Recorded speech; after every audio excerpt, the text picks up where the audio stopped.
everybody. Chuck Ramsey, the Lawdog, here with you for the weekend big show. Portal insanity, playoff insanity, signing day insanity, you name it. That's what we're going to talk about here with you on the program. Streaming live on YouTube at Lawdog Sports. As joining me, as always, is my partner, Jeremy Schroeder, who's, I would imagine, still recovering from that LSU debacle on Saturday night. But, you know, it's what happens to 6-6 teams sometimes. You come out and ride high, and then sometimes you come out and ride low. And thought about trying to go live at one point in time, but, buddy, it was so tough. You ain't telling me nothing. Man, that was a master class in overthinking by one Joe John Finley. Yeah, I mean, why try to get cutesy after you saw what worked, you know, somewhat productively the week before? And if you're wondering what we're talking about, it just seemed like the quarterback run game was near absent. They did complete one big long pass that, you know, they weren't ready to go on the road with what they've been dealing with. No, and they came out their first couple of drives, and it was like last week didn't happen. There's things that they did well, there's things they do well, and they didn't try to do any of those things. And once they kind of settled into it, they moved the football. Well, you're what? Then, you're tied at 17 in the first half, then you give up a score late, and that's after a special team score for LSU. You're tied at 17. It's 24-17. You get the ball back. You're moving it right down the field. You know, nice and easy, looks great. And then you try a backwards pass to Bauer Sharp. Yeah. And he Leroy Jenkins that thing right to a defensive back. Yeah. And that was the ball game. It's so bad. And, hey, I like the shirt, by the way. Hey, thank you. Supporting the brand. Yeah, and you know, here's the thing, Jeremy, that was so bad, and it was so seemingly so long ago, and Thanksgiving weekend's always odd to me anymore because games are spread out from Thursday to Friday to Saturday. But for college football, I don't care that much about pros too much. But now with the playoff committee debacle and now the portal and signing day, it seems like it was a month ago. Sure. Seems like that Alabama loss to Oklahoma was another lifetime ago. Yeah, apparently to committee members it was. It was. Yeah, you know, lose early and we can forgive it.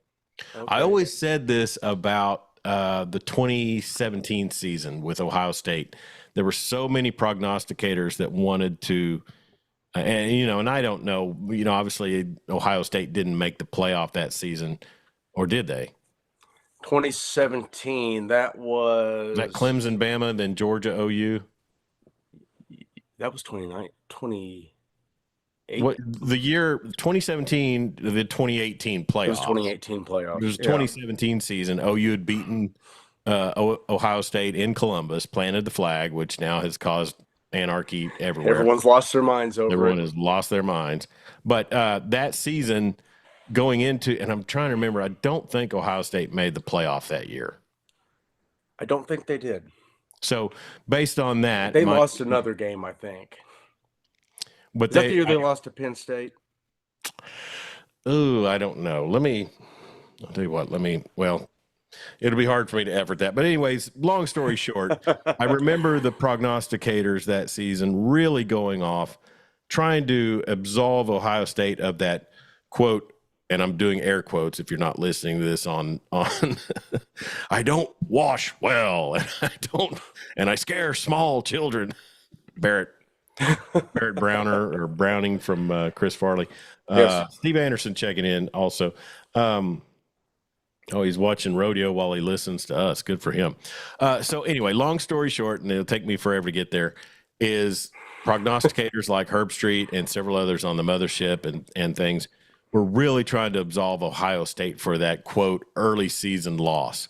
And basically like it's 2 seasons. Well, it's not. And, you know, what might exemplify that is the Southern Methodist University Ponies. They could be looking at an early season loss without their starting quarterback on the road, or did BYU come to Dallas on that? No, that was in Provo. It was in Provo. At night. Yeah, when at things night. happened there. where a lot of other teams have lost, and SMU goes into that without their starting quarterback.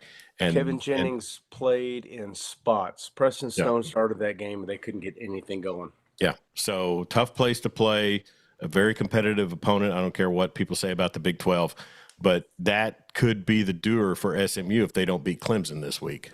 That's it. They won't get in. They won't get in. No, And Alabama's going to get in. That loss was 2 weeks ago, 2.5 weeks ago. Dominated. And it's just like it didn't happen. Yeah. They lost to Vandy. They lost to Oklahoma. And who else they lose to? Vanderbilt. Vandy. Oh, Tennessee. Tennessee on the road. I can forgive that Tennessee loss in Knoxville, but I can't forgive them for Vandy. No. Well, and really, you know, take our inobjectivity out of it. You can't excuse them for the loss in Norman. I could have excused them for losing a close game in Norman just because the level of athletes that are at OU are a lot better than the level of athletes that are at Vandy. But it's just two teams trending in a complete different direction, and they go out and just drop a total turd stone. Marty Wandry checking in. Marty from down at Clinton Liquor. Good evening. What's going on with the OU medical staff? Okay. Let's real quick. Let's finish off playoff poll. The final one comes out this week after championship Saturday. You know, Texas is in. Joe Tessitore guaranteed Georgia's in, even if they lose. That a 3-loss Georgia team's in. Here's the thing. I even with my favorite team, the Oklahoma Sooners, in the SEC, Jeremy, I can't get on board with all the gaslighting for all of this SEC stuff. I do not care about another one of those damn teams. No, and I will say this. The teams that do get in that aren't SEC teams, you got to beat those SEC teams. You can't let Tennessee or Ole Miss get a win on you in a quarterfinal, or a set first round. I mean, you've got to go beat them, and especially if you got home field advantage. And that's the only way that this tide kind of turns. I hate to use that phrase. It's the only way that this trend kind of turns. I mean, it's okay. So Clemson, loses bad. High tide. Loses bad to Georgia, or first game of the season. It's a loss. It's a bad loss, but I base more of how they've played since then on why I would leave Clemson out. So, and then if Miami just handles their business at Syracuse, none of this really is too much of an issue. Here's my thing, because Miami has a helmet logo kind of like Texas does. Both of them are historically about equal, I would say. Miami's got 5 natties. What glamour Texas brands, as the pencil neck calls them. Well, so Miami gets left out because their schedule is just brutal, awful. Mm-hmm. Lost to a couple bad teams. Mm-hmm. Texas lost at home to Georgia by 2 scores. If they lose again in a convincing fashion to Georgia in Atlanta, is Texas out? Can you look at their strength of schedule and say that's a playoff team if they have 2 losses? I mean, if you're taking away, if you're looking at blind resumes, no. Take the helmet logo out of it. But take the helmet logo out of it. Look at blind resumes. No, they're not going to get in. Here's the thing. A committee member who saw that resume just plain, the first thing they would say is, "Oh, this must be a Big 12 team." A 2-loss SMU team has a better resume. Yeah, they do, and but they're not a glamour brand. Yep. Yet. I predict they will be. Longhorns, dollar signs. Yeah. BCS. Mangino called it, but the thing about it is, I think Ohio State. They're in. Yeah, the problem I have, Jeremy, is looking at the resume and looking at everything equal and fair. I would not have Texas in it, but I'll say this: I would probably bet that Texas wins it this year. And it all starts this Saturday against the Georgia Bulldogs, who I think they will beat. And then I don't see. This is amazing to think, Jeremy. It's their defense, because Ewers is a liability to that team. I don't care what he does; he's a liability. Yeah, but like I said, the first time they played Georgia, that's a whole different ball of wax playing those dudes if they're motivated. which Georgia team shows up is exactly. The kicker, You know, I mean, Georgia could go out there and run them by 3 scores, or they could freaking lose the game. Yeah. I don't think there's any in between there. Here's the thing, Sankey. I've accused him of it in the past, and you can say I'm a coast to coast AM, listener. Stop it, Art Bell. But the thing is I mean, I think there's years where, hey, we know if you lose this, you're still in. How about you let us get another one in or something? Just I don't know, but it's scary to think, what could happen. And hey, if the semifinals ends up being, predominantly SEC, then we know what they were talking about, Yeah. Looking at the so the Big 12 has to get somebody in. Mm-hmm. Is that gonna Arizona State's playing Iowa State this weekend. Yeah. They were ranked 15th and 16th in the last CFP poll before the latest bracket came out. Is that right? Or am I looking at whatever's week 15? Yeah. Week 15, they've got them 14 or 15 and 16. And I think the last mock bracket I saw had Arizona State as the number 12 team, the 12 seed. Yeah, taking on Penn State. Yeah. And if Oregon beats Penn State, are they out? Wouldn't Penn State get a bye? If Penn State wins, they were in that 5th spot. If Penn State wins, and that's the spot that everybody says the better, the bigger program teams should look to get into, because somehow they play a home game. Yeah. If you're the 5th seed, home game, and then you're taking on the group of 5 champ, and that will be Boise, probably. Yeah, unless UNLV, I don't know, maybe even if UNLV did pull something off. But yes, if Penn State wins, then Oregon probably drops to that 5 seed, right? Yes. Yeah, they're not going to drop far. Man, so, Oklahoma City's up 36 points in the 4th quarter. Oh, wow. So anyways, it's a debacle, and we'll have more on it next week. And we'll have to, in all honesty, we'll have to navigate our schedule next week, because I'll be with Weatherford basketball for 3 days, Thursday, Friday, and Saturday in your town in Norman. So look at that. Maybe between games you could come and we'll just set up an iPad and go live. So am I just like I don't know, maybe the machines are taking over, we don't want computers to do too much, AI. Don't you think maybe we should fire up the BCS machine? Oh, yeah. 12 spots. Yeah. And here's the thing. I will say this. I saw a comparison. This week, there's not that much difference in the BCS computers and what the committee came up with. And, so subjectively, I could say, oh, well, they're doing something right. But then a couple of those little ones in there. And, here's the thing. After Alabama loses by 21, doesn't score an offensive touchdown, doesn't score a touchdown, they were all but done. Yeah. But really, I guess in the big picture, that meltdown weekend probably helped them as much as anybody. Sure. And then, because they got that big hard-fought win over just a salty Auburn team. Oh, yeah, yeah. Lost on the home field to a terrible Oklahoma team. Yeah. So anyways, and here's another thing. Arizona State, they're taking on who this week? Is it Iowa State? Iowa State. Yeah. So, you had 2 teams in the Big 12 that were considered potential championship contestants or other parts of the season, BYU and Colorado.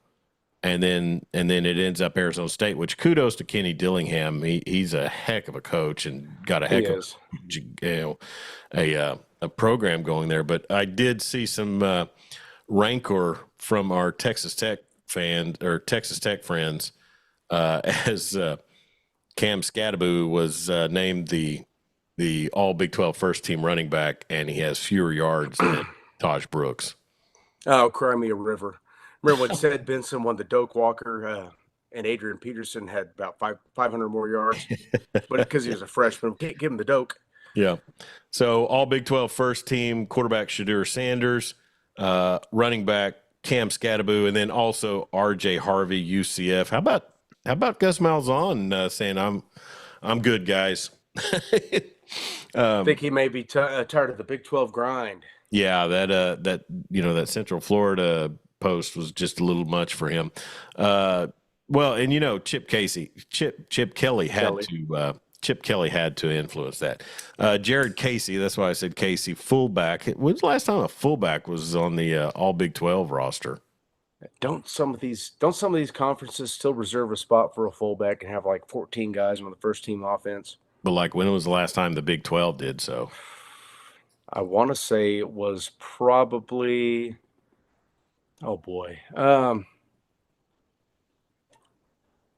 was the big fullback that was at OU that called all them? Oh my gosh, Trey Millard, wasn't Trey Millard, Mike McKinley. No, I don't. JD Reynolds, that could have been JD. I'm thinking Seth Luttrell. Yeah, I think no. All right, so wide receiver Tetroya McMillan. Did I say that? How do you say that? Tetroya. McMillan, the big receiver for the Cats. Jordan Tyson, Arizona State, and Travis Hunter.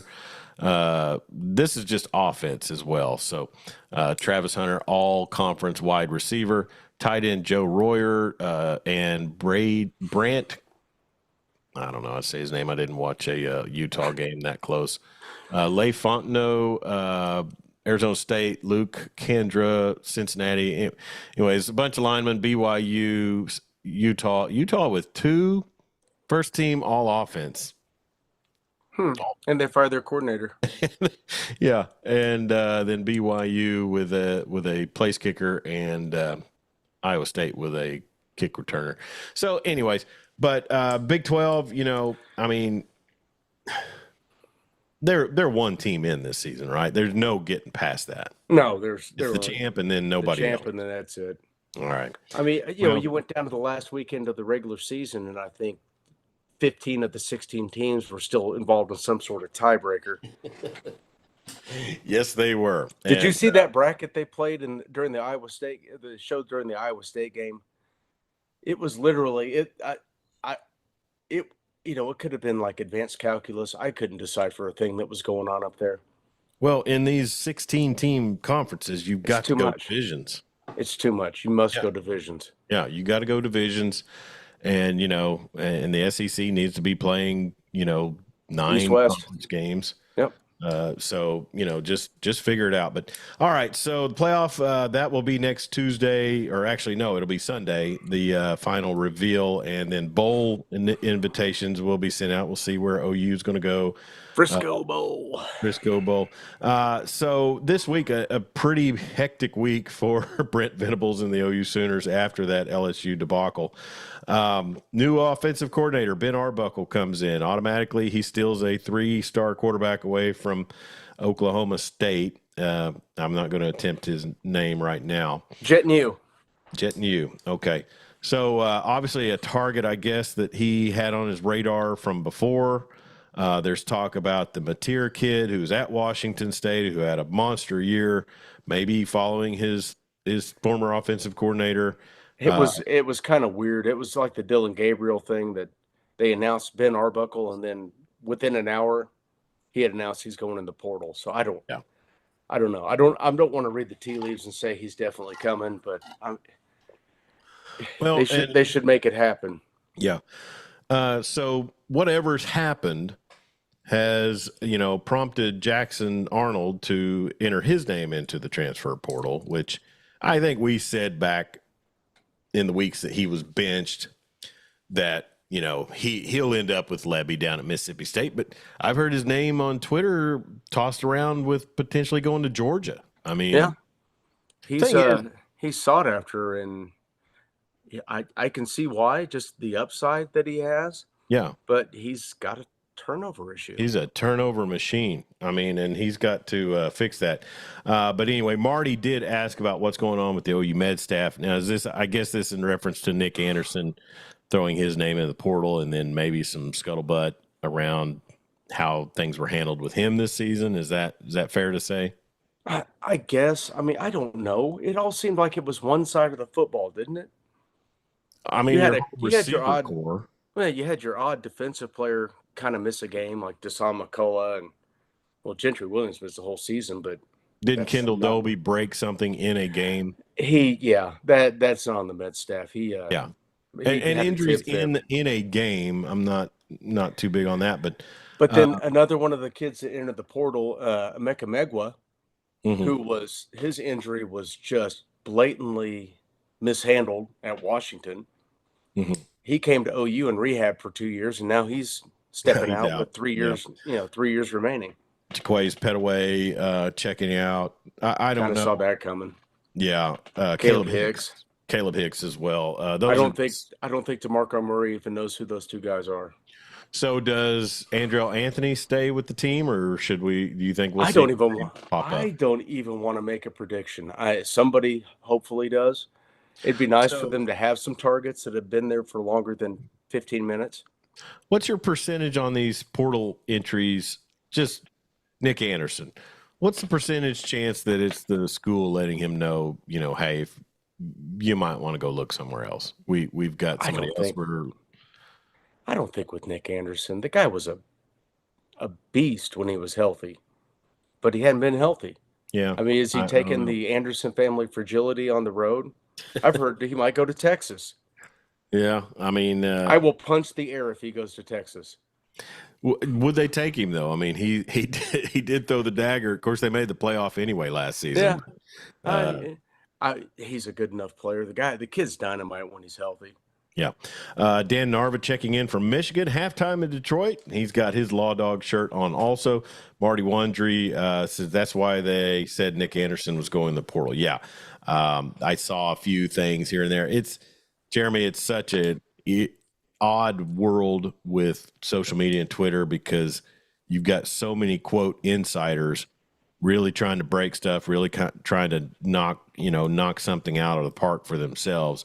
And I mean, until something's concrete, I don't know.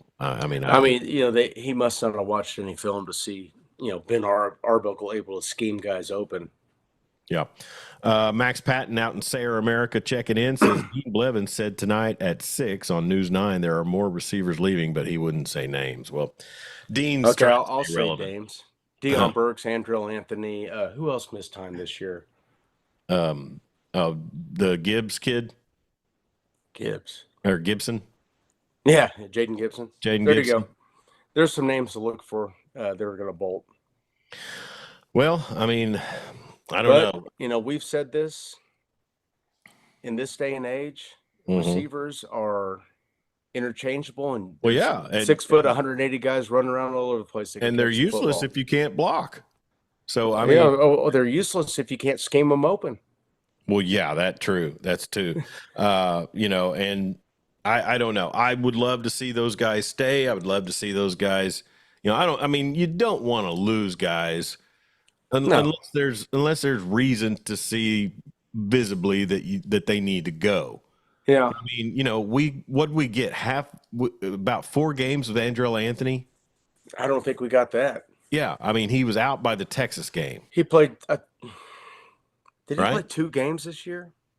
Last year he was out by the Texas game. Yeah, I mean, I don't remember. I'd have to look at the stats, but I don't remember him suiting up or being active. I think he was eligible for a red shirt this season. Obviously Gibson, Farouk, maybe. Yeah, because he broke his foot in the first game and then played 1 game, so I think he's eligible for a red shirt. Sure. Wouldn't mind him coming back. He's the type of receiver that is great in an air raid scheme. So that leaves what the Jacob what's the kid's name that came in? Jacob Jordan, freshman kid. Yvonne Carrion. Hester could develop into somebody. He's been in college for 12 and a half years. Is he out? He might be. I don't know. Brennan Thompson is, may stay around. Yeah. The speedster. Connor Carr checks in. The portal sucks unless it's playing time. They shouldn't leave. Man, you're preaching to the choir. I mean, hey, coaches as well. the biggest, Saban talked about the media spreading rat poison. The biggest rat poison to the game that we all love that are on these airways right now is the transfer portal and unrestricted free agency. Every single day those kids are on campus. It is absolute garbage. It's poison. It's terrible. It's going to kill the game. Yeah. I mean, they have to figure out a way to make these NIL contracts a little more binding. You can't just take money and go. I mean, because good Lord. Here's the thing. Do you think Nick Anthony did not get paid for this season? Well, they do their NILs based on where they slot him as far as dang it. You're at levels. He was the highest level as from what I'm being told as far as their NIL goes. So he made probably close to 6 figures or 7 figures as a receiver. Yeah. And he didn't earn it this year, but it's not his fault. He was hurt. Well, I mean, but still, okay. So we had you on contract. You were hurt. You didn't live up to your contract. You got to live up to it this season. I mean, like you said. I mean, it is rat poison. It's ruining the game, and we'll see what happens. But as far as here's the big result from this, Chuck. Oklahoma has hired the former CEO and chairman of AT&T to come in and act as the director of football operations, working closely with President Harris and Joe Castiglione. He's basically going to be the CEO of the football program. They're going to have a general manager, and they're going to run it like an NFL team. Yeah. That's where we're at. $20.5 million in new NIL spending on top of probably already the 20 they spent this last year. It is bonkers. Yeah. It's just crazy. And, transitioning from the portal, because I looked in the portal tracker, I didn't see anybody targeting OU right now out of the portal, but I know that they'll have more work to do. But let's see. Let's do a comment real quick. Marty Wandry said Hester is done. Connor Carr, I was reading today that Arkansas only pays 20% of NIL money out in the offseason. First I've ever heard of that. So I don't know. Maybe that's pretty smart, really. I guess. Look how much Iowa was out for that lineman that bounced back between them and Alabama. Yeah, it is just, it's stupid. It's stupid. I'm for, let's just go, hey, you know what? Nobody gets paid unless it's under the table, and I don't want to know about it, and I don't care. Yeah, I liked it the way it was. It was fine. Yeah. And you can transfer one time free, and after that, you have to sit a year. No transfers in conference. Yeah, and I mean, and to his credit, and he's having his own issues. Muleshoe, Lincoln Riley said that in this first season, I think at USC, is they've got to have some guardrails when it comes to these, to these NIL deals and transfer portal. You cannot expect football programs to maintain, any sort of stability or any sort of progress if you've got, especially if you're the mid majors. Sure. And another, I was talking about the OU running it like a NFL team. It's going to free up the coaches to coach. Yeah. They're not going to be focused on recruiting and, heads elsewhere, which is just, it's ridiculous that these guys have to re-recruit their roster on a daily basis. Just stop. Yeah. Fix it now before we just turn the TV off. It's pretty crazy. And, but I know with the signing class, everything was kind of positive coming out of the Fasusi signing after he had visited A&M in Texas. That's a good O-line class that Coach B put together. They got to have it. I mean, Fasusi and the Foje kid, both of them could play day one. Yeah. Trying to look up the full signing list. Oh, I think I actually have that tab open on the. Why do I have a LeBron interview going on there? Gross. Well, let's go to Sooner Sports. Yeah. So, You got to go see C.J. Nixon signing tomorrow, yeah? Yeah, C.J. Nixon will be signing his letter of intent to go play at Oklahoma for Brent Venables and the OU Sooner football team tomorrow at 9:30 at the Weatherford Gym. And I tell you, Jeremy, it's been a busy week and a half. I had a young lady, Marley Teasley, invite me to her signing day event for softball. She's going to Grand Canyon University and going to be a lope or a antelope, I guess they are. And then earlier in the week, it was Harley Chisholm, who is a Florida State softball commit and widely heralded as one of the, if not the top player in the state here in Oklahoma, the one of the top two, and Marley Teasley could probably be considered the other half of that. But the Class 4A state champion Weatherford Eagles, Lady Eagles fast pitch, really showing out. So I go to Harley Chisholm signing the other day for her Florida State commitment, and then today it was Tate Sage, a 6'7" swing guard or swingman who committed to Drake University. So and then tomorrow's CJ, and who knows who will be next week. Well, that's awesome. Good for those kids. Weatherford Eagles, baby. I'm getting a little irritated with Sooner Sports right now. I cannot find the signing class. Did Gavin Sawchuk get in the portal? Not yet. Okay. Yeah, I was trying to find just on Twitter the tweets that they put out, and something I probably should have printed out before I got on the air, but you know how I am. I do.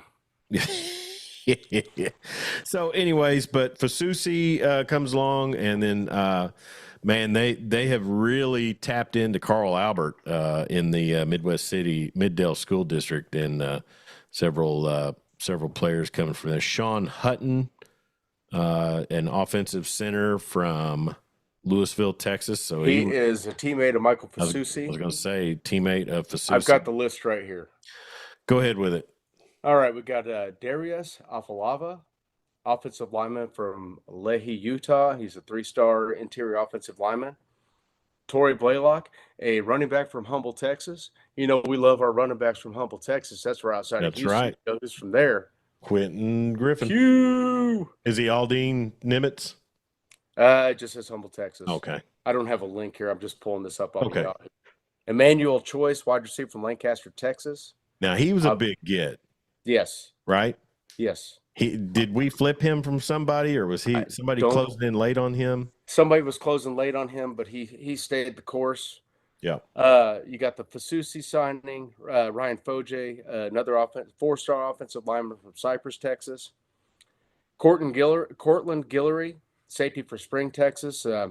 Many people say he's probably one of the better safeties in the class. Houston area safety, I'll take it. Of course, another Hawkins kid, cornerback from McKinney. Little brother Malik. Mm-hmm. Tristan Hayes, cornerback from Oklahoma City, Carl Albert. Yeah. Owen Hollenbeck, a 3-star offensive lineman from Melissa, Texas. Marcus James, linebacker from Carl Albert. Yeah. C.J. Nixon from Weatherford. C.J. Jet New, quarterback from Lehi, Utah. You know how we love our quarterbacks from Utah here in Norman. Or at least no junior college. Yeah.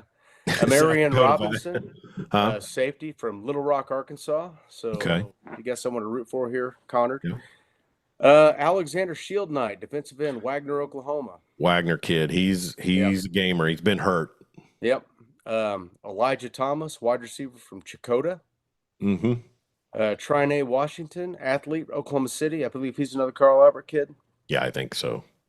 Trent Wilson, D lineman, Upper Marlboro, Maryland. He was a good get, 4-star kid, big kid. Comparisons, Grayson Halton. Ooh, yeah. And Grayson Halton turned out to be a pretty daggone good defensive lineman this year. Very nice. And then Marcus Wimberly, a safety from, I want to say, Bauxite, Arkansas. Connors, you can tell me if that's right or not. So we got 2 Arkansas kids. Sure it's Beaushite or Bausate or something like that. So they signed 17 kids. It's a light class because you got to remember they took 27 last year and 27 the year before. Yeah, the majority of the team are freshmen and sophomores. It is a young team. Last class was dynamite. Here's a funny thing, Jeremy, and sorry to cut you off, but um, you know, it's just funny. It's just funny that this portal stuff. I mean, there will still be signing classes. There will still be high school kids Mhm. signing, but the portal stuff may take the thunder away from a lot of these recruiting gurus. I mean, do you think anybody that's covering OU Yeah, that's a recruiting guy is real? I mean, can they put out a ton of content on a number 17 ranked class with that few signees? I mean, it's tough. yeah, I know it is, and it's I don't believe it's going to be like this every year. Yeah, I do realize that they took fewer because they want to get some older guys through the portal, Yeah. just so they have some veteran depth in places, especially the offensive line. Right now, wide receiver, a quarterback, maybe a running back. There's a good looking kid from Washington that had about 860 yards as a true freshman last year that's going to go in the portal. Wouldn't mind seeing him suit up in Norman. They've offered Luke McGarry, Tulsa University tight end. I And was he's when I got saw several other that. offers. When I saw that, I just like, really, we're doing this again. But he's been offered by some big programs. I hope. He's played under Kevin Wilson. Yes, I'll trust it. he had And 200 yards receiving last year on a 3-9 team. I'm not it's not super. it's not firing me up, but I mean, if Yeah, they see something that they like, I mean, I think OU and maybe there was only a couple of Power 5 offers he had, Power 4. yeah, and they were.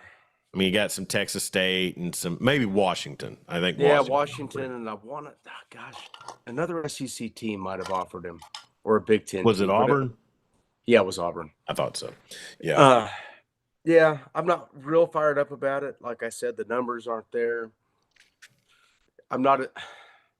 I wasn't real fired up about old 10 when he got when they brought him in, Yeah. because he played D2 last year, and then they For tried to good make him the reason. focal point of the offense. Yeah.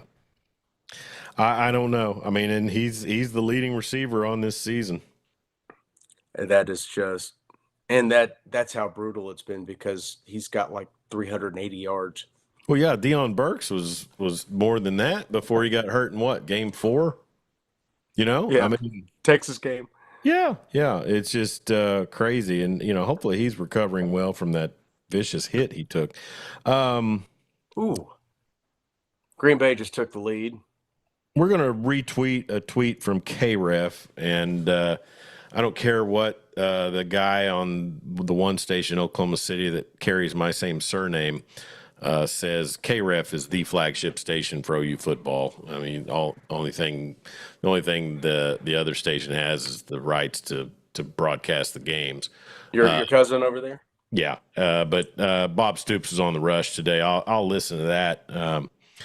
I'll listen to that later, but All right. he's talking about meeting Ben Arbuckle. So the offensive coordinator, Ben Arbuckle, comes in from Washington State. He's worked with 2 quarterbacks who've had astounding years, Cam Ward last season at Pullman, and then the Mateer kid today. Who's the third? Bailey Zappi. Yeah, Yep. at Houston Baptist, right? Yep. It's so funny, Jeremy, because the minute you talk about Bailey Zappi and Houston Baptist, Corey Hogue just pops into my head because We talked about Bailey Zappi we a talked lot when he about was Bailey down there, and Zappi when a he was at lot. Incarnate Word. Was it Incarnate Word? Where he No, Houston Baptist, no, he transferred somewhere else and had another season, didn't he? Western Kentucky. Oh yeah, that's right. He was a Yeah, hilltopper. yeah, and Kitley, who's at Tech now. I think he transferred. I think Kitley took the job at Western Kentucky, and Bailey Zappi went there. But if I remember right, Houston Baptist gave Tech all they wanted to in Lubbock. And Cam Ward didn't have a lot of stars next to his name when he went to Washington State, No. but Arbuckle developed him. Yeah, and it's we're back to the air raid. So for whatever They ran the that ball is. 51% of the time last year at Washington State. Sure, and that's what a good offensive coordinator does. If you've got a good back and a good run and blocking line, you're going to run the ball. Yeah, he said the perfect thing at his introductory press conference. He said the personnel is going to drive the scheme. All right, I'm good. Wow. I'm good. Let's do it.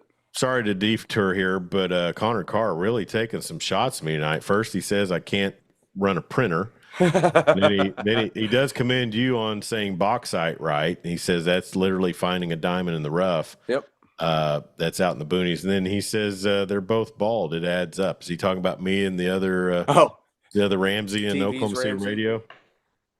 I believe Thanks. so. Thanks. You got to get you you got to get you a, what's that stupid little hat? I know what it's called, but I can't say it on these airways. What? A scally cap. Oh, yeah. Dan Narvis Also already referred to played as Western Kentucky. When Zappy and buddies were there, they were able to move the ball quite well. He's a competent offensive coordinator. But, as much as we said Luttrell had to go and it played out, Bill Bedenbaugh's on notice. He has to be. He does. The line did improve. And I know they kept trying to plug Spencer Brown in there just because it was a bodies thing. But Howland and Ozeta, they made leaps and bounds this year. And playing next to each other, they were pretty good. And next year is the big year for those guys. Fabechi Nwewu, who very quietly had a good year. No one talked about him because he was the one, constant on the line. He played every single game. Mm-hmm. They got to shore up that right tackle spot, and they got to figure out a center. It looked like, we have one game to go on. And really, even in some of that slump, you would see signs of at least being able to pound the ball with Javonte Barnes. They had enough nasty to move the ball on the ground. Somewhat, yeah. They weren't going to bust anything out for a big chunk, but the key to running the ball in the SEC is wearing down a defense in the second half, and I don't think they really gave them a chance to stick with it long enough to do so. They did in one game, and look what happened. Yeah, and it worked out well, and but that's why I texted you Saturday night. It's like, since we can't complete a forward pass, why don't we give Hawkins a run? See if he can't break something. He did against Auburn. Yeah, and my argument for putting Hawkins out there is you've already basically destroyed the confidence of one kid. His last start was a disaster. Yeah. Just let him sit over there. But wasn't his last start with the former offensive coordinator? Sure. But you got to remember the game before that, he was throwing the ball away on fourth down. He did it more than I think he did it twice. Yeah. Throw it 50 yards downfield, let him intercept it. Who cares? It's a punt. Yeah.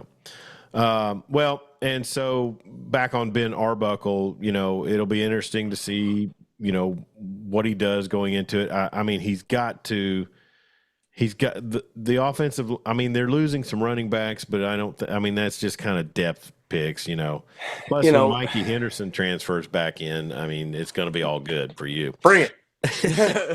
If you're listening to this on a podcast episode, Jeremy just clenched both fists and looked extremely excited at the mention of Mikey Henderson. Bring Mikey Henderson back. I'm in for it. Speaking of Zach Kitley, and he has been at Texas Tech the last couple of years, he had a lot of great things to say about Ben Arbuckle, about his time at Houston Baptist, being a volunteer, putting in the hours, really work. The guy is so young. He is. What, not even 30? He's 29 years old. Okay. But that's not 30, by the way. Yeah, I know. But the defensive coordinator is only 30. Yeah. And the defense did take strides this year. The front seven was great. Yeah. They got to shore up that back end. I don't know what that is. Do you hire a new secondary coach? I don't know. Is it Jimmy's and Joe's or X's and O's? I don't know. You got to think they got Jimmy's and Joe's, especially the Bowen kids and Billy Bowman. Eli Bowen showed a lot of promise after a full year, I think, and then all the bowl practices and this and that. He's going to be great. Man, going up against the receivers he did in those last two games. That was a trial by fire. And that one, man, that was a perfect ball, and he had good coverage. Just dropped it right in the bucket. You can't do much more than that. And then, he's saved by penalty against the Williams kid from Alabama. Mm-hmm. And hey, that's part of the game, But that Williams kid made an amazing play, and Bowen was right where he's supposed to be. Yeah. It's hard to say, but he's promising. And then they'll have some edge players. That they'll have. I mean, Ethan Downs will be gone.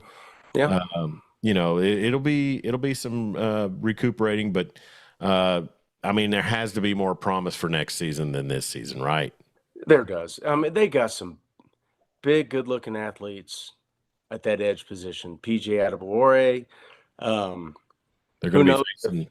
I don't know if R. Mason Thomas is coming back. He may have made himself some money in that LSU game when he got killed. Nussmeier. All season long, he wore that all SEC tackle out. That's probably going to win the first round. Oh yeah. So R. Mason Thomas, just an amazing player. But who was the other? There's another edge kid that they brought in. That's just, I mean, they all look like they were created in a lab from the same mold.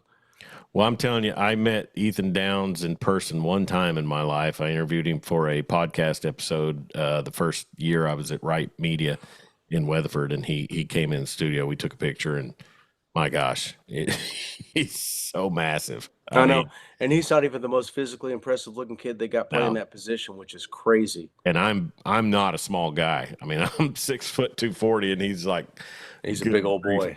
Max Patton DBs can't get better when they don't have any practice against.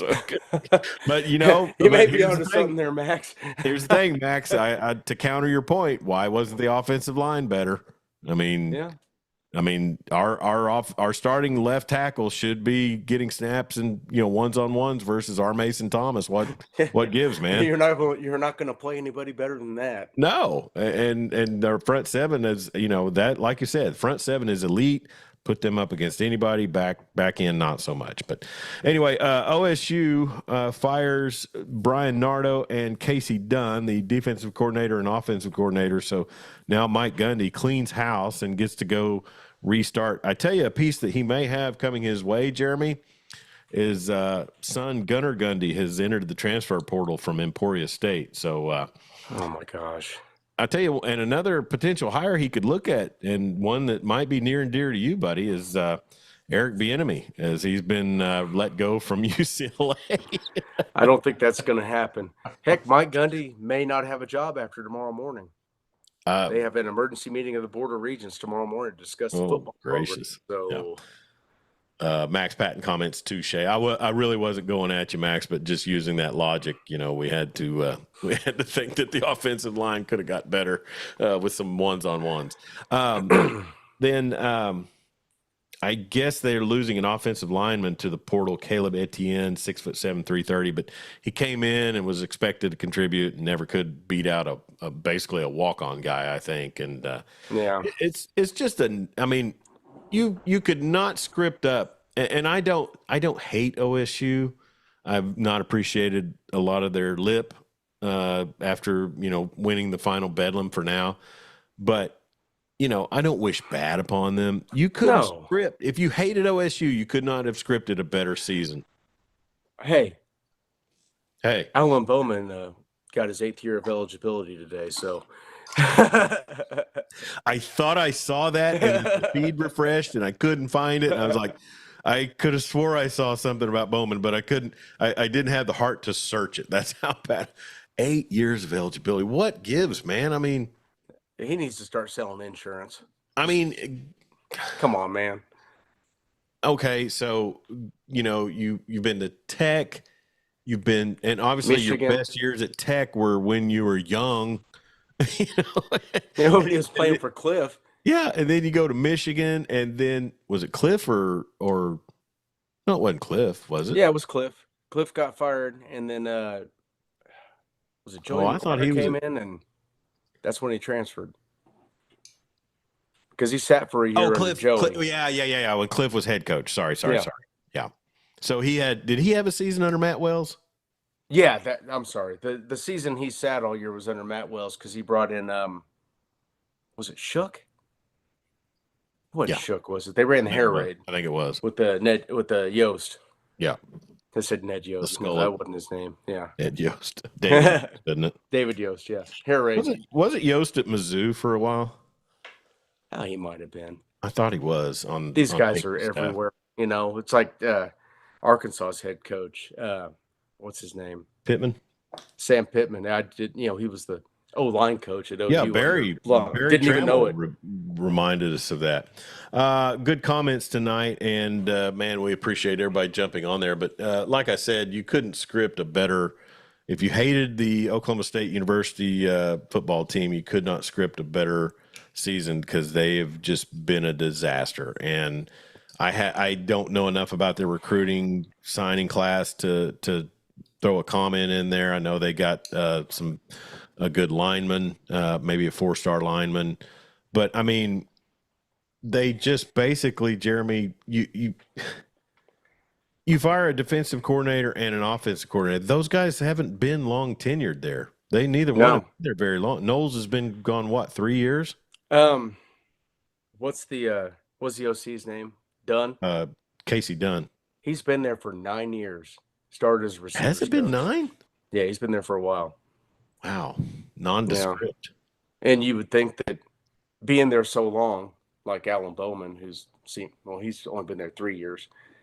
They could have done a little better on the offensive side with game planning and audibles and kills and check with me's and things like that. It would seem like they were just going to let Alan Bowman try to beat people this year. And terrible concept when you have Ollie Gordon, in the backfield. Yeah. And they couldn't run him open. I don't know, I mean, against the bad teams, they couldn't. Did he even crack 1,000 yards this year? Oh, I think he might have. I don't know. But just a terrible season for OSU, and hopefully, the thing is, Oklahoma needs the state of Oklahoma needs Mike Gundy to keep that job. Now, will he? I don't know, but I think Oklahoma needs him. They need that kind of stability in this state, considering that OU and TU made the change this year. OU could be a year or two down the road if things don't improve. And here's the thing.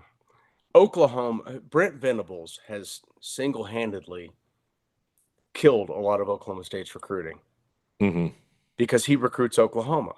Yeah. Lincoln didn't recruit Oklahoma. He couldn't care less if there were good players in this state. They weren't flashy enough for him. What was the tweet I put out earlier in the week about? It was from I know what it was. I retweeted the page ML Football. When they were one of the first tweets I saw talking about the OJ bodyguard and the recordings. That's fantastic. But then also now they're putting out that Jets quarterback Aaron Rodgers' ex-girlfriend Shailene Woodley says he caused her to lose her soul, happiness, and joy in life. Well, she can join thousands upon thousands of Jets fans. They didn't have a soul, happiness, or a life anyways. Oh, gosh. So bad. But no, transitioning from OSU to, overall recruiting, you're right. And I love Oklahoma getting Oklahoma kids. Look at Jason White and Sam Bradford. Oklahoma kids. White may be a higher end recruit than Bradford was, but they were both 3-star kids. Sure, and a lot of these kids are only 3 stars because they're playing in Oklahoma. Exactly. So I mean, find those guys. Ryan Broyles. He was Oklahoma a kid. I mean, yeah. Yes, there are a lot of Texas kids. There are California kids. Cherry picked from the East Coast. Florida is always a good place to get. But, I mean, find those guys from Oklahoma that come in and make an impact. Sure. Tight ends. Most of those guys, Steven Alexander. Gresham. Jason Gresham. Yeah. Ardmore. Yeah. Who was just figured out, that they said that Arbuckle was from Canadian Texas. I remembered who. It wasn't Brody Eldridge. It was Austin English.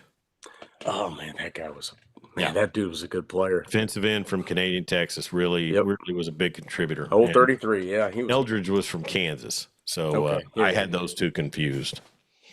All right, so NFL this weekend. Oh, real quick, and on another note, and hopefully I got my fantasy team all kind of squared away before this game tonight, but you never know. I am really hemorrhaging on my fantasy picks, and I'm on my fantasy team. And I tell you, Jeremy, so much of it has to do with too dang many 49ers on my squad. How that worked out, I don't know.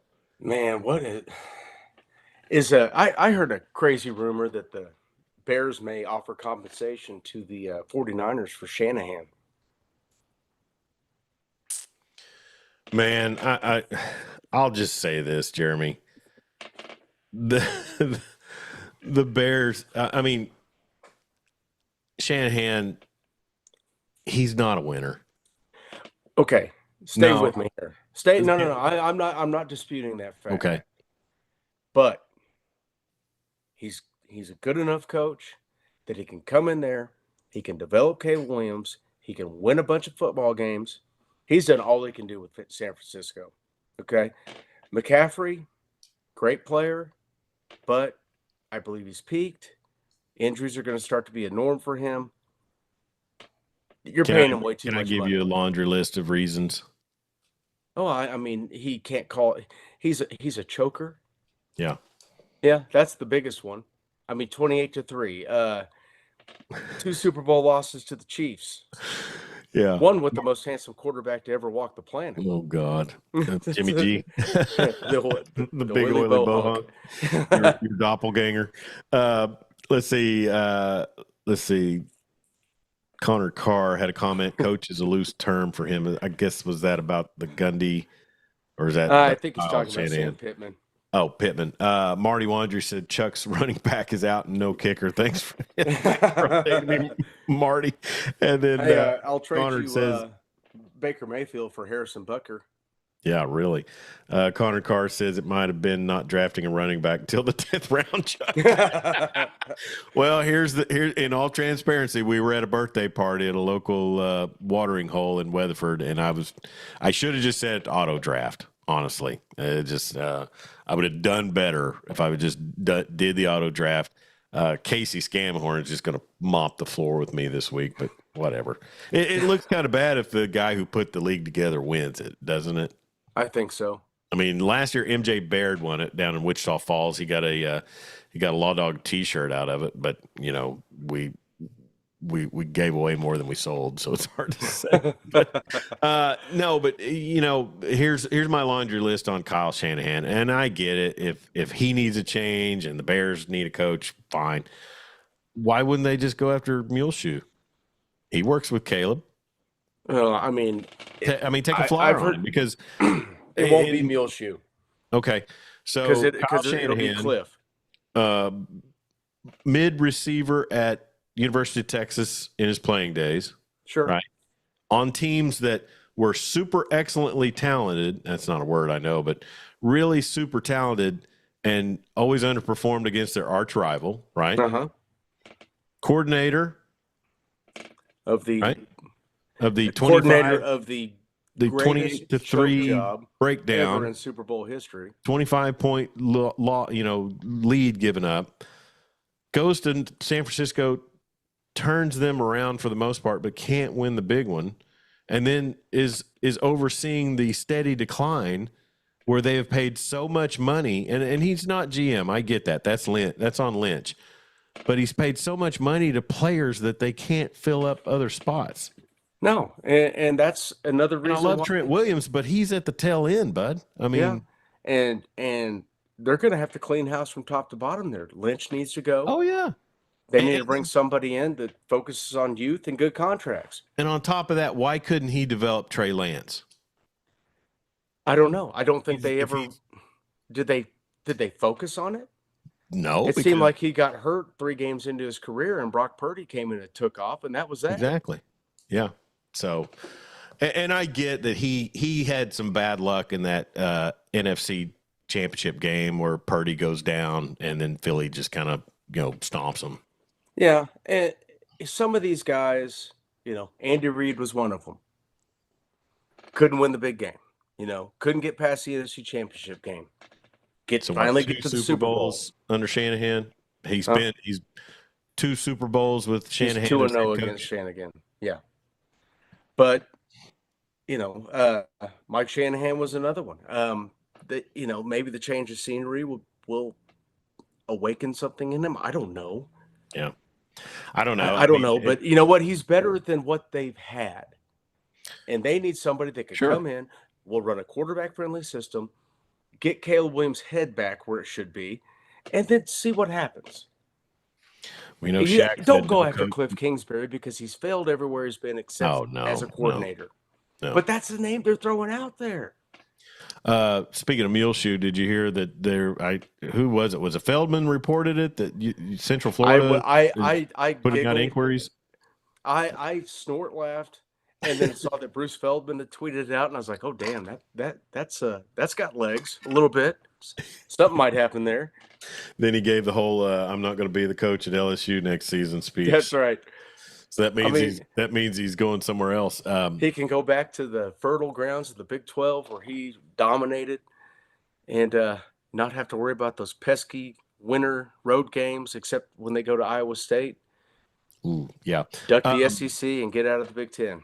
Another name that popped up for OSU on their offensive coordinator job was Zach Robinson, the former OSU quarterback. Yeah. He's been with the Falcons. Is he the OC with the Falcons? Oh, I saw it earlier, and I wish I had some memory issues. I wish I didn't have memory issues. I don't hate that. I don't hate that for them. I hate Zach. I hate guys named Zach that only spell their name Z-A-C. It seems lazy, doesn't it? It's extreme. Where's the H? Give me an H or a K. Just K, something. You're not. I mean, you could put like a little circle or a chevron over it. We could call him Zash. And then also, it's been rumored about that the kid from UNLV, Marion. Oh, Brennan Marion. May be on the radar. He's probably making more offensive money coordinator for the Atlanta Falcons. I guess that's you go from coaching Kirk Cousins, Bijan Robinson, to Kyle Pitts. Kyle Pitts is garbage. He's my fantasy tight end. That guy, I hate him. I hate him so much. Now you know how I feel about Likely and Kelsey. Yeah, I picked up Schoonmaker from the Cowboys one week, and he had a better week that one week than Pitts has had all year. Texas State offensive coordinator Mac Leftwich is going to be the new offensive coordinator in Lubbock after Kitley takes the FAU job. He's had 2 straight years of top 15 offenses. That's a good get in Lubbock.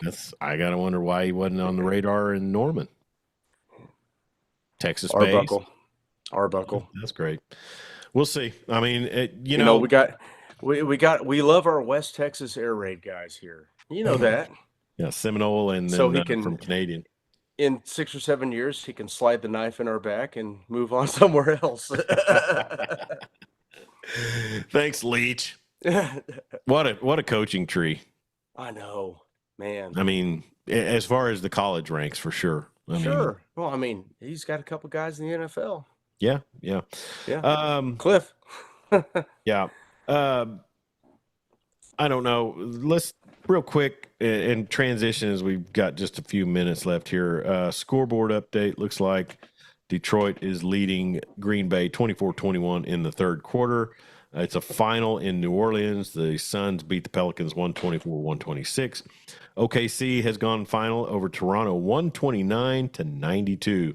And, it was pretty cool on a Thanksgiving weekend, Jeremy, to see the Thunder do away with the Lakers in the in the play-in turn or the mid-season tournament, or what is it called?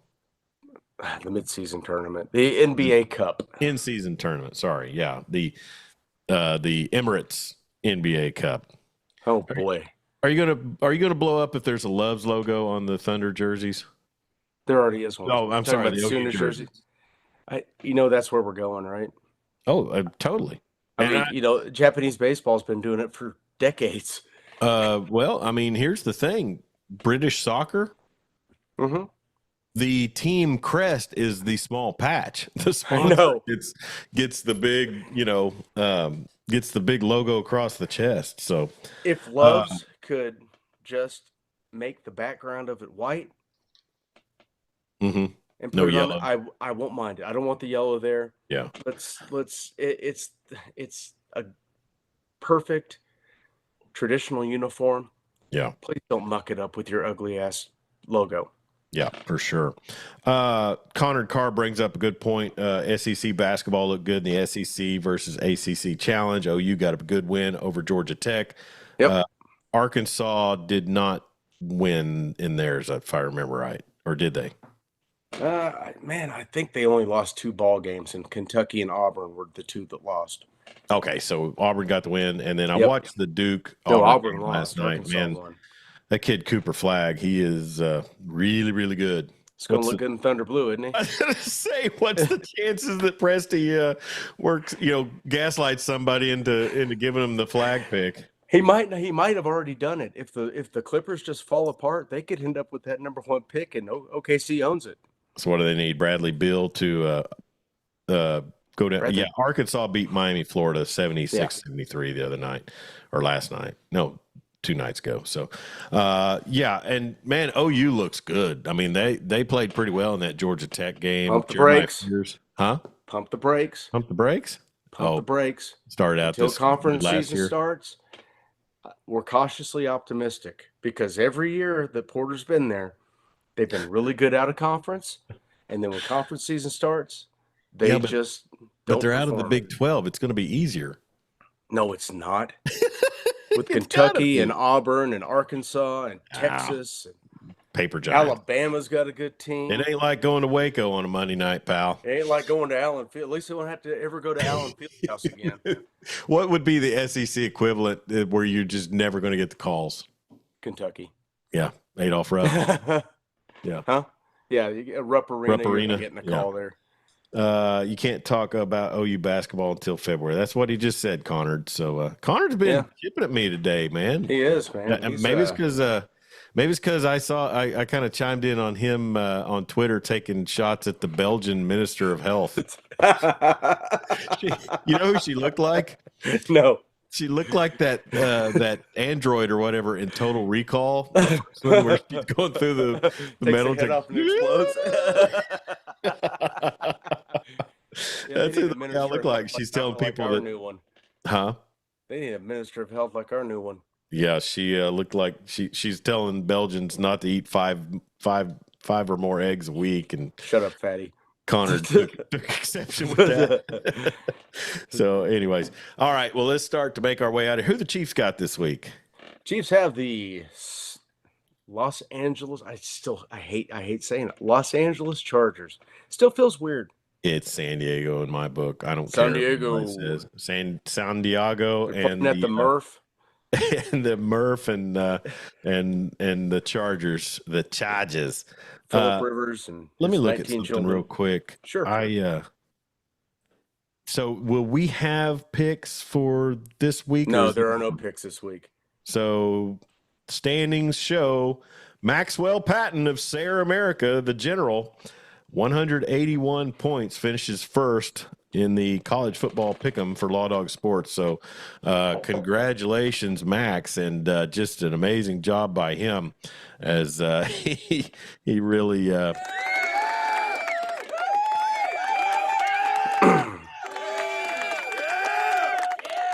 right, so we've also got a poll on our Lawdog Sports Twitter page, and I'll put it up on the Facebook page as well. What's the best color of golf ball to use in the fall? I'm going to say yellow. Well, it's white. It doesn't matter. You got enough of them in your bag, you're going to lose them anyways. Yeah, I went through 3 Vices yesterday at Romano's. Unless there's snow on the ground. Yeah, no reason you shouldn't use white. Now, I think Srixon makes a two-tone golf ball, like the blood red orange and like yellow or something. Kind of looks like the old bobbers we used when we were fishing as kids. What are those? Oh my gosh! They make the balls for the long drive. They make like the matte blue and the matte pink balls. You know what I'm talking about? Marty, are you saying that's you as the general? Oh no, Max. I'm sorry. Max Patton said, "Hey." So Max, I believe Max is the general. Finished first in the Law Dogs. Mike Crow, Preacher's Picks finished second. Pistol Pete's Pickers. You finished ahead of me, Jeremy. I'm sorry. Go back to what you were saying. I'm sorry. Oh, I was just trying to figure out. Connor, maybe you can help me. they make the long drive balls, and they're always funky colored, blue, pink, Shrixon, lime green. No, it's Callaway. no, it's a different brand. Okay. I find them every once in a while. Well, I hit the Vices yesterday, and I got to say, I felt pretty good. There's maybe 2 went out of bounds. Actually, and here's the funny thing: on one par 4, I just chopped the top off of one of them, and I thought it only went about 20 yards down the green, in front of the green or in front of the tee box. And I looked and looked and looked and couldn't find the dang thing, and it was white. And the thing about where I play is there's gypsum all over the place, and the gravel's bright white, so it's. Well, that might be. Yeah, then maybe you should use a different colored ball. Yeah. I thought about blue ones. Probably definitely not orange in the fall, because that's going to be a nightmare. All right, what you got? I can't find it. You're looking for the long distance. Yeah. Golf ball. Yeah. Man, whatever. Championship Saturday. Who you got in the ACC? SMU or Clemson? Man, pony up. Pony up. Go. I'm with you. Kevin Jennings gonna go off. Battle of I-25, New Mexico State and New Mexico. That's actually a basketball game. Sorry, yeah. That's going to be Saturday. On my score app, when you do favorites, it doesn't specify the sport. MAC Championship, Ohio Bobcats versus Miami of Ohio. Is Frank Solich still at Ohio U? No, he retired a couple years ago. Give me the Red Hawks. Miami is a 2-point favorite. So there you go with that. Total over under is 44.5. Iowa State and Arizona Big 12 Championship. Arizona State, sorry. Forks up, they're hot. Sparky coming out with the big dub. Georgia and Tejas. Georgia is a 2.5-point dog in that one. The over-under is 49.5. Do you think I guess really a prop bet might be how many pick sixes does Quinn Ewers throw? Yeah, he looked he was a little shit. Volvic. Oh, yeah. I can never find those. Do I need to go to is that a sporting goods purchase or? I think they carry him at Dick's. Okay, I've not seen him at Wally World or Target. Sun Belt Championship, the Fun Belt, 6-point favorite going to the University of Louisiana Red Hawks. Is that General Booty's team? Yeah. He didn't go to Louisiana Tech, did he? I don't think so. Yeah, I think that is General Booty. Give me the Booty all day. Yeah. So they're not, are they the Raging Cajuns? Yeah, they are. You said Louisiana Monroe? Well, it says Louisiana, so they're UL. Oh. I think Louisiana Monroe's. I liked it better when they were southwest right. and northeast Louisiana or whatever. Big Ten Championship, Dylan Gabriel and the Ducks, a 3.5-point favorite over the Nittany Lions. Until proven otherwise, it's Oregon. Yeah, I don't know that Penn State can pull one out like that. Comments. Connor Karst thought it was Bridgestones, but you said it's Volvics. I would like to find a set of Volvics.